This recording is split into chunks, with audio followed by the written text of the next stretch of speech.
Turns out that Sunak and Macron aren't the only ones who can manage to do a bit of a deal thing. Yeah, China brokered a deal for Iran and Saudi Arabia to resume diplomatic relations. So this is really a story about, there's a guy here from the RUSI who says this is a big deal. And I suppose that's a kind of a pun. It's a big deal in every sense. It's a deal and it's a big... You got what I was saying. No, talk us through it again, Nick.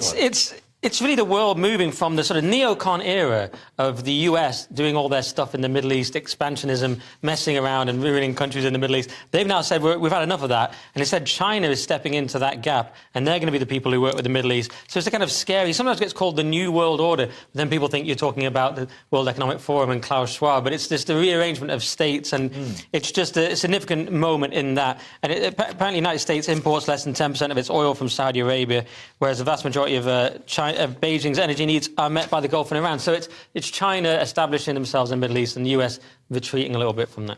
Yeah, and owning parts of Africa and the South America. Yeah, and Australia and everywhere. I should imagine there's parts of Britain as well. But this is a more a sign that they want to appease China than any sort of peace deal is coming in between Iran and Saudi Arabia. They're still involved in a proxy war in Yemen, so they're still ripping chunks out of each other. And yeah, the US used to be heavily involved in the Gulf because that's where it got its oil from. Now they're getting oil from their own, from themselves, and they're self-sufficient in oil, something that the UK could try and do. And oil is less strategically important. It's sort of being phased out and being replaced by, electric stuff.